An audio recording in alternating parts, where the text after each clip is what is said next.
Obutie amawase brebina Yesu yayra Yesu frini srenyo nyamu ba obeto yena poti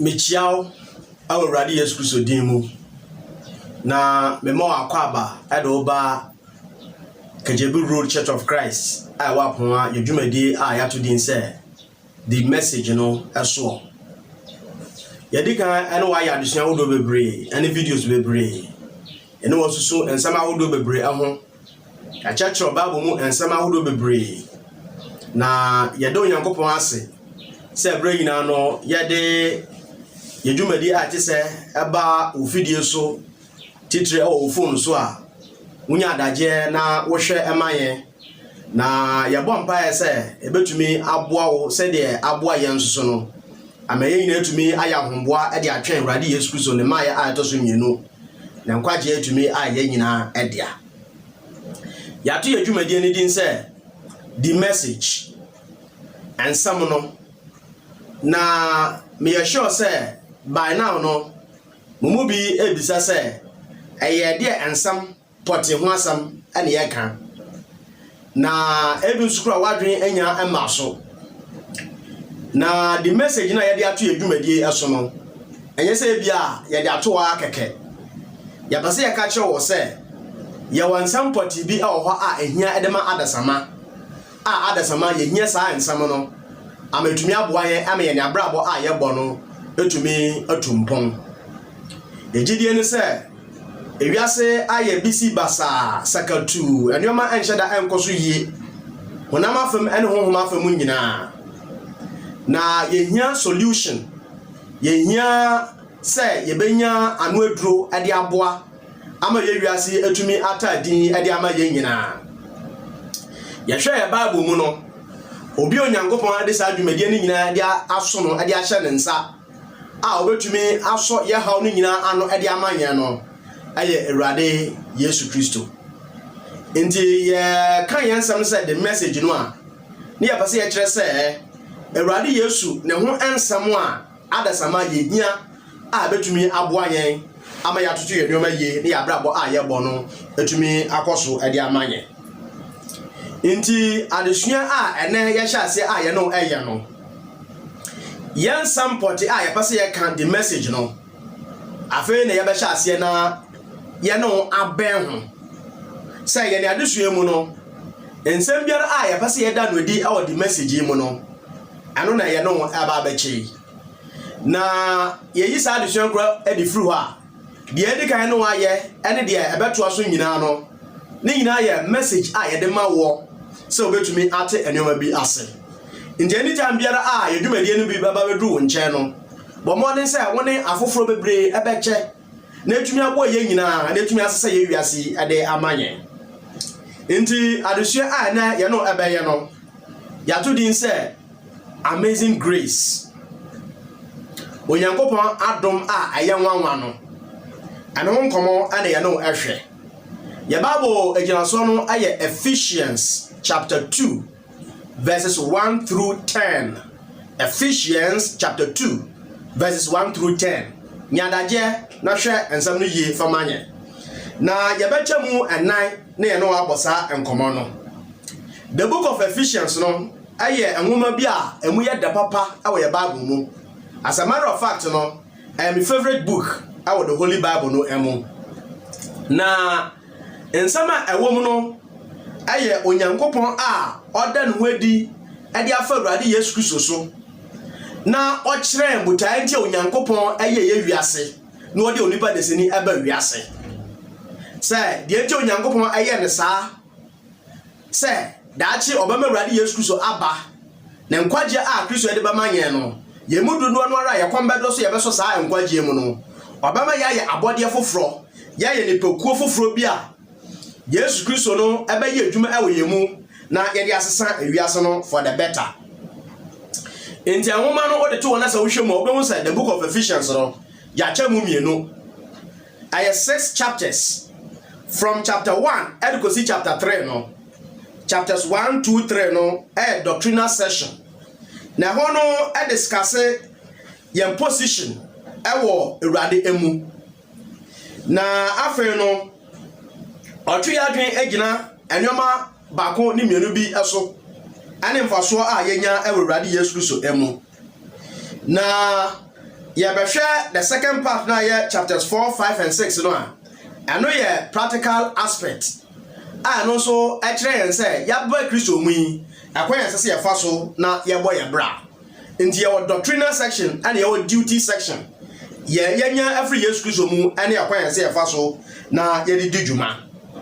Nti ye ba bedru chapter 1 no a ye be unu our possession in Christ. In other words, what we have in Christ. Say ye ba Yesu mu a ade na yenya. Nti ho no eba manye the theme for the book no aye God's riches in Christ. Say ye ba nyame mu a ana ye ba Awurade Yesu Kristo emu a ye hunu Onyankopon na hunyade a oda no edi ade ama onipa de sene. Then ye share chapter 2 no a ye be hunu our position in Christ. That is how we got into Christ. In the whole ye hunu God's grace in Christ. Onyankopon na dom a ye wanwa no e wo Awurade Yesu Kristo emu. Na mpara no God is gracious. The Lord is gracious. Said Peter, I come ebrebi no. Onyankopon eye odomfo. Na so Onyankopon na dom no animu a anka me no ehe e de wo. Enipa titire a yete won kan wo Bible mu. Ane dwumade wonwaso biara a wodi ye ede ma Onyankopon. A na ye de won din atoto ye ma. Ni ye pese ye ne abrabo a ye bo no. Ese sangrofo yi ede no. Wo mo bebre no eye won a Onyankopon edom wo mo. Yafa yeneja Noah. Bible no say Noah found grace in the eyes of the Lord. Yahweh Moses Bible no say thou hast found grace in my sight. Yahweh Samuel or say and the child Samuel grew on and was in favor both with the Lord. Yahweh Yamami Maria. Bible no say hail thou that art highly favored, that is showered with grace, and the Lord is with thee. Fear not, Mary, for thou hast found favor, that is grace, with God. Inti yehunu se woni a etena se awo Bible mu nyina. Wo mutumi ye de wo mo eyeye Onyankopon ani age wo ho asan se wo munya Onyankopon enche ani so a ye frem se adom no. Again, and your friend grace. What is grace? Yakasa adom a na what do we mean? And pempi no say ye hia obi na se hia no a ye bisa wo mpo mu a na so Onyankopon adom. Very good. But question is say adom na yaka ho asem no ye ti ase na etesen. Se yaka grace from apamda da no kasa no ye de gina ho say eye adom no e depict God's heartfelt willingness or compassionate willingness to grant favor on someone who has a need. Into obi ohia emo bi na obi ekode sa emwa. Anya se nipa no aye bribi ade ama no. Nti na odom no. Na nipa no na efiri nipa mu ana ohu no mobo na odom no. Na kasa Old Testament de digina ho a ye kira se eba se adom no. Literal no means to bend or to incline. As obi ekoto ana obo ne mu ase. Na eno ye se obi a oye odefuo bi no akohu mobrowo bi se owofom na okoto se obeboa no. Empempi no na nka ohene a ote apakan mu na akwakoto ebia obi ase bia wadi dem ana obubuafo bi ana ontumi nya bribi ansa mfata ono ane wonam nti otumi kwa na kwan but ohun no a ebia nipa no ehun eye no mobo no na wasifom no akoto se oba eba beboa no and na friends or extended favor or ye oni no adom said ye wawuo a enkwa eni ne mu ebia ensuo ana afa no ensuo no ede no ekro ototo ne nsa na onya bibia ensom no definitely na ewu ana so owu na obi wato ensuo no mu entantam no akwakoma no so no ayadom ana oni no ede aya no.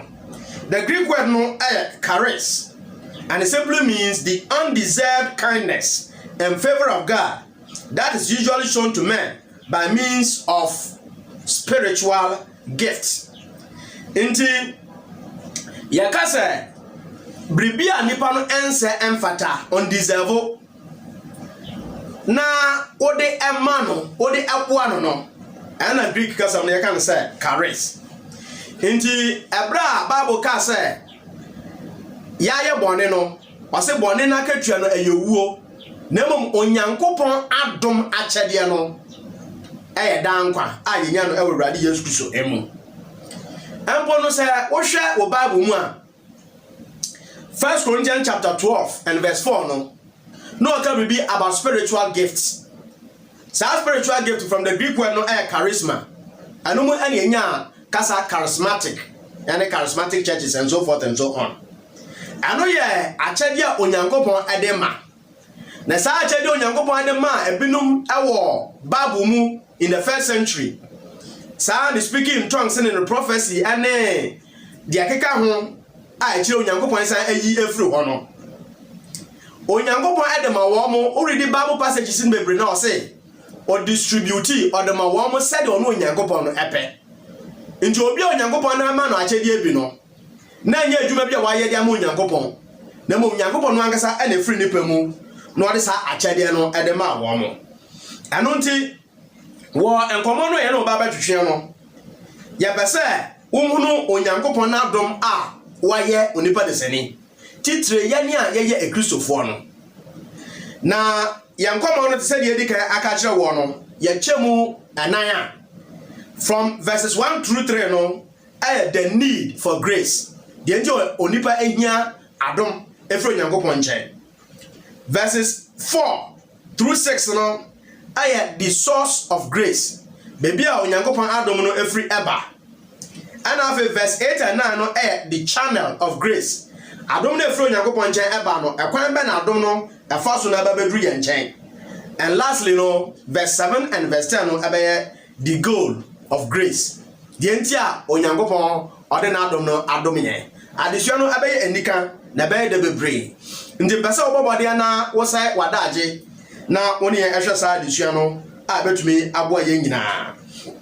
Enti enkomo no a ye no adwetwe sisi a wo ha no eye bribi a efa adom eho. Na obo so onyankopon adom no eye de eye nwanwa pa. Enti se wonu se obi atro a wo se amazing grace se ye ka wonu se ye so bi eho a bomodin se yensama ye no ebeka no betumi aboa na wo ye sa antiase no ede amanye.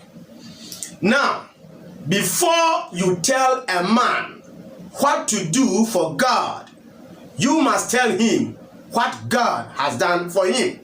Bomodin na fa sa asam no fa to trim ansa no baka che obi se onyankopon se yes no sa na ese wo ye dem onyankopon no di kan na kan di onyankopon aye ede a kire no.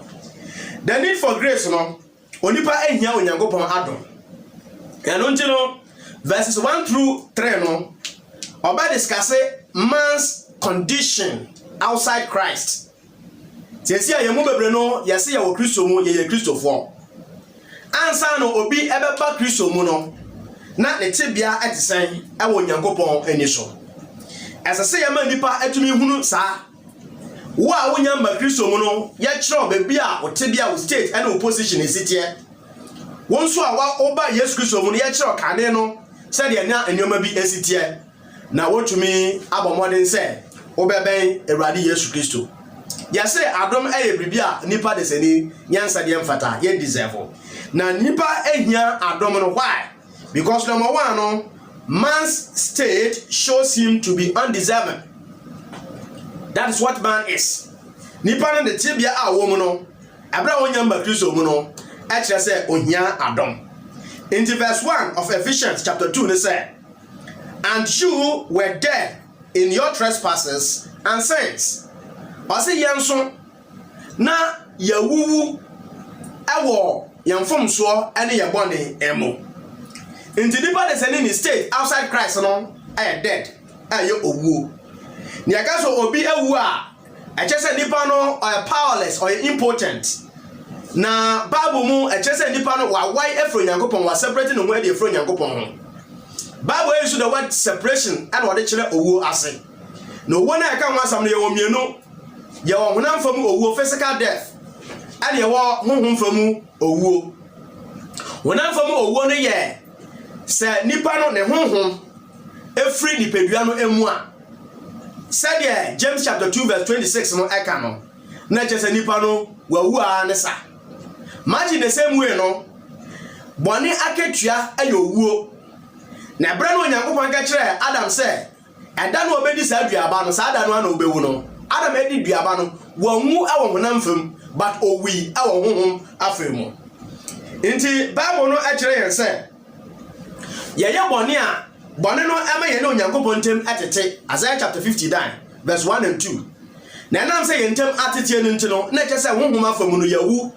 We have been separated from our source of life. Inti sa phone ana we use wa. Sa we battery no every one phone no enye phone bio. In fact, battery no ewu na so one charge a phone no eni enkwa bio. What separating phone no from its source of life? Inti na say phone no ewu. Ebra be radi eskuso ese binum say. Basi na di machi. Also me papa wu pese me kosie me papa ansa. Radi eskuso aka chan say let the dead bury their own dead. Ma ufo ensie won yankasa awufo. Ade asam na Awurade Yesu so eka. Jesus Christ was playing on words. The Yesu so episode chere say, let the spiritually dead take care of the physically dead. Inti one year awuwu awon honhum no. Ba sa anema we no enye wo mo ade bia eso wo mani too much. Na wo de besenko na koka ensampa no. Abra oba de selfo no eba efie no na ni nua no ebeto se enije ekwoso na nani enje ho no ne papa ka kire ne se wo nua no ewi na afa de wanya enkwa enti abra o separate no ho efre ja no a wo sa parable mu no ogira wode mo Nyankopon no okọ achirichirichiri no ha no Bible say owuye na bio no 1 Timothy chapter 5 and verse 6 no Osman Paul eka say obiara a otena se edema pleasures edema ewiase mu ede no oye tiase ewufo nti woni ba bebre eho a ye nenam asase so a ya adwe mu no ye free say ye wonkwa na momo honhum no Onyankopon ni so no we are dead ade ene sa owo no eba o say in trespasses and sins and from so ane bone and from so transgression aye say obi aye bone edi etia obi between man and man ane e ka bone no a anu so gina wo say onipa aye bone edi etia Onyankopon na mo onipa aye bone edi etia nua bia nso a wa aye bone edi etia Onyankopon nti anu ya from so ho asama wo ka nti Bible actually yen say nyanyina aye bone and because of that ntino Onyankopon enum onyam no abonye ya bone no ayaye ntino enonyam bi a Onyankopon esiesie nipa ebro esiesie nipa no ohihye edema adasama no ya bone no amasa enonyam no abonye bebre nti enipa outside Christ no aye obi awawu and because of that ntino ohia Onyankopon ni favor. Number 2, man's lifestyle shows him to be undeserving. That is what man does. And your lifestyle, the kind of life that you're living on, as I say, you hear Onyankopon Adam. Verse 2, no, in which you formerly walked according to the course of this world, according to the prince of the power of the air, of the spirit that is now working in the sons of disobedience. I say, na akane no monante said ye wiase abrabote ne said ye ewiem tumi no pani no te honhoma nanse yi eye adwuma wo a wo ye asode mu no nti ye lifestyle akwa ye fa so ebo ye bra no o say ye boy said ye na ewiase enante akwa ye wiase ahyehye de nyoma abo ne bra no say ewiase na brabo a obo ni nyina say obeye mfomso nwa ye bone ede tie Nyankopon no sa na obiara a Kristo eni no mu obiara a woni Kristo mu no na brabo esitie Inti Peter no aka bribi say ye de Kristo ni mogya no etonye edi free abrabọ hunu a ye ne agyanom edi gyayen no future life handed down to us by our forefathers. Say kane no a obon se na ye ne agyanom no eka tre yen say your friend say usuro awaregya ya wonya awarepa no na divorce was rampant. Awaregya yen so obewura Bible mu a Onyankopon say I hate divorce. Inti na ewiase no ede ye ekobia a enya kama. Na oto aso ena no waka say ya boy ya bra said ye Obonsam, the prince of the power of the air. Aye Obonsam no epese ya boy ya bra. Njabra no Obonsam esunsum ye netuko se ye mfomso enti Onyankopon. Abra Onyankopon hye mra Adam and Eve. Say edua bi awo turo no emu a ense se wo mo ekọ wo mo dibie no. Satan ba no na obisa ya na Eve eka mu nsam ekire no. Ana oso Onyankopon say da a ye bedie no ye bewu. Satan said dabi obua enya dia mo bewu. Indi Satan no energize nipa opiepie ye tuko said ya be ya brain na no ye be mfomso e de etie Onyankopon. Ne ye mfomso de etie Onyankopon a ade asam e na besie. Ekire ya be ka ho asam. Na mom no point na wo mo no yinyira ne say Obonsam no abefa ye wiase enomum. 1 John chapter 5 and verse 19 no say we know that we are of God and that the whole world lies in the power of the evil one. Yen ye yenim say ye wonyame mu ye Onyankopon dia. Na mom no ewiase a aka no de wo mo nyina ehye Obonsam tumi ase. Nti Obonsam ena piempie nipa ama de che ne ade say ye asoden editi Onyankopon ema. 2 Corinthians chapter 4 and verse 4 no Paul said, in whose case the God of this world has blinded the minds of the unbelieving, so that they might not see the light of the gospel of the glory of Christ, who is the image of God. Inti asama waka no say Obonsam no wafra ye adwen eni ye nyamba Kristo mu no wafra ye adwen eni inti Kristo na sempa no se ehyerempa a ye hunu ye Awurade Yesu Kristo pese wo kyere medafo a wo kyeme inti ye ne abrabọ no ye boni nyina aba be ye bribi basa or say working in the sons of disobedience.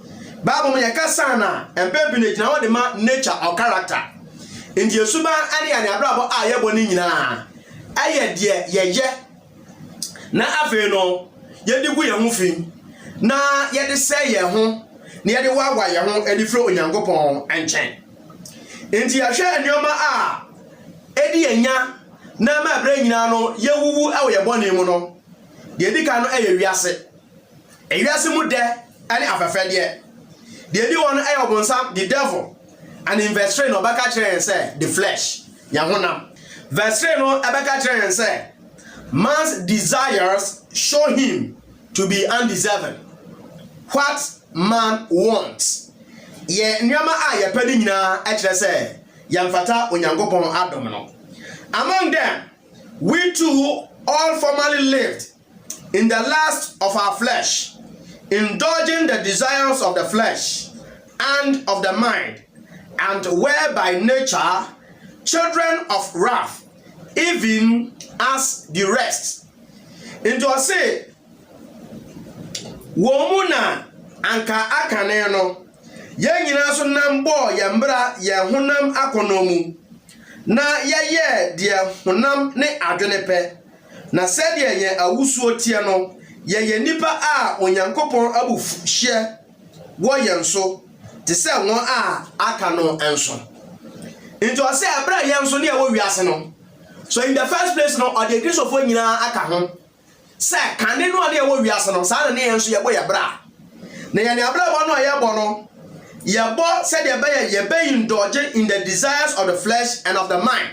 Ye ne akono honam akono any afe no de wo ya adwen mu ne nnuama wo ye trimu nyina enhye da enye papa the way e fa so ebo ye bra ne nyina enhye da enko yie merofo a wo me se wo tie enkomo no a ma a picture of onipa desani ene ye ne abrabo a ye bo man's work enwasam ane ye ka no na abrabo a onipa desani ebo no enso ani na nipa de se ne ye ne akonno ane ya dwe anya papa nti no so nipa de se ono ane ba a wawo no no ono ane mame ono ane papa na ode no aye rituals sikaduro si apese ye nya fame ne ye gidinti bibiara ne abrabo a ye bo nyina satan epiepia ye se de be ye beto onyankopon amra onyankopon se ye ndo ye nyanko se ye ne aye ho na satan etache se ye ntane ye nyankasa ye ho wo ware adi nukura fama wonkani